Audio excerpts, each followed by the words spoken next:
নমস্কাৰ বন্ধু বান্ধৱীসকল, আপোনালোকক মোৰ চেনেলটোলৈ স্বাগতম জনাইছোঁ। আজি মই কঁঠালৰ জুচ আৰু পকোৰা বনাইছিলোঁ, তাকে ভিডিঅ' এটা বনাই আপোনালোকৰ লগতো শ্বেয়াৰ কৰিলোঁ। আশা কৰিছোঁ আপোনালোকে মোৰ ভিডিঅ'টো চাব। প্ৰথমতে মই কঁঠালৰ ফুটাখিনি উলিয়াই ল'লোঁ, তাৰপিছত চাউল চলা চালনী এখনৰ সহায়ত ধুনীয়াকৈ ৰসখিনি উলিয়াই ল'লোঁ ফুটাৰ পৰা। গৰমত আমি কঁঠাল খাবলৈ বেয়া পাওঁ, কিন্তু বেয়া পালেও কঁঠাল খাব লাগে, কাৰণ ইয়াৰ বহুতো ঔষধি গুণ আছে। কঁঠালত প্ৰচুৰ পৰিমাণে এ ভিটামিন থাকে। এই ভিটামিনে দৃষ্টিশক্তি ভালে ৰখাত সহায় কৰে। ইয়াৰ উপৰিও কঁঠাল ফাইবাৰ সমৃদ্ধ ফল হয়, আৰু কঁঠালে হজম শক্তিও বঢ়ায় আৰু পেট পৰিষ্কাৰ কৰিও ৰাখে, আৰু ইয়াৰ বহুতো উপকাৰী গুণ আছে। সেইবাবে আমি কঁঠাল খাব লাগে।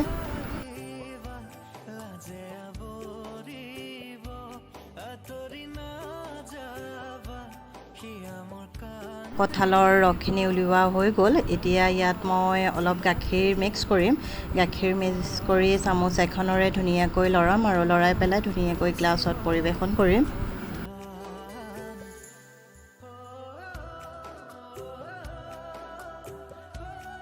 কঁঠালৰ জুচ বনোৱা হৈ গ'ল মোৰ। এতিয়া সুন্দৰকৈ গ্লাছত পৰিৱেশন কৰি দেখুৱালোঁ। এইদৰেও আপোনালোকে জুচ বনাই খাব পাৰে। এই জুচখিনি 2 ঘণ্টামান ফ্ৰিজৰ ভিতৰত থৈ তাৰপিছতো খাব পাৰে, তেতিয়াও ভাল লাগে খাই। আইচক্ৰীমৰ দৰে হয়, তেতিয়া চামুচৰ সহায়ত খাব লগা হয়। ইয়াত এনেকৈও মই দেখুৱালোঁ আপোনালোকক। ইয়াত দেখিছে কি সুন্দৰকৈ চামুচেৰে উঠাই আনিছোঁ মই। এয়া আইচক্ৰীমৰ লগত একেই হয়, খাবলৈ খুবেই ধুনীয়া হয়। এনেকৈও বনাই খাব পাৰে।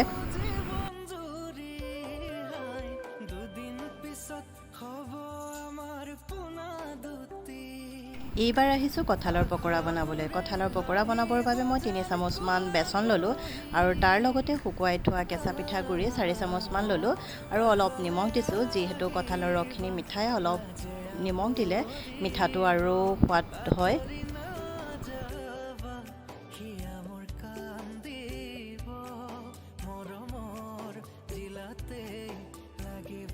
কঁঠালৰ জুচ বনাবলৈ উলিওৱা ৰস অলপ মই বেলেগকৈ থৈ দিছিলোঁ। এতিয়া এইখিনি পিঠাগুড়িখিনিৰ লগত মই এড কৰিলোঁ। চামুচ এখন দি ভালকৈ লৰাই মিলাই ল'লোঁ। তাৰপিছত এইখিনি ধুনীয়াকৈ মই আটা মঠা দি মঠিলোঁ। মঠি ইয়াত ধুনীয়াকৈ হাতৰ সহায়ত মই গোল গোল কৰি পিঠাকেইটা বনালোঁ, আৰু ইয়াত খপ এখন দি মাজত মই হেঁচা মাৰি দিছোঁ, এটা ডিজাইন কৰি দিছোঁ। এনেকৈ নকৰিলেও হয়, কিন্তু দেখিবলৈ ভাল লাগে বাবে মই এইদৰে বনাওঁ। তাৰপিছত গেছত কেৰাহী এখন উঠাই দিলোঁ। উঠাই দি তেল গৰম হোৱাৰ লগে লগে বনাই থোৱা পিঠাখিনি ইয়াত দি দিছোঁ।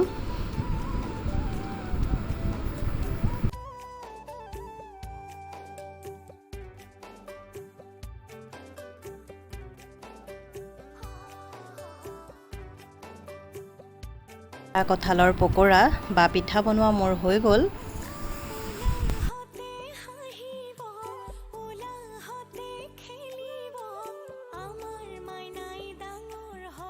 আৰু শেষত কঁঠালৰ পকোৰা আমি লাল চাহৰ সৈতে পৰিৱেশন কৰি খালোঁ, আৰু লগতে আপোনালোককো দেখুৱালোঁ। আশা কৰিছোঁ আপোনালোকে চাই ভাল পালে, আৰু আপোনালোকেও এইদৰে বনাই খাই চাবচোন, খুবেই ভাল লাগে।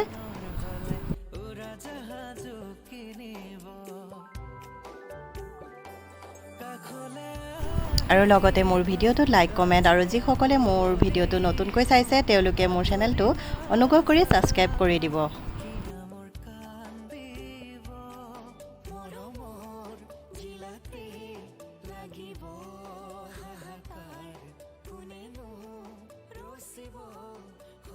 আজিলৈ ইমানেই, আৰু ইমান সময় আপোনালোকে মোৰ ভিডিঅ'টো চোৱাৰ বাবে অশেষ ধন্যবাদ জনালোঁ।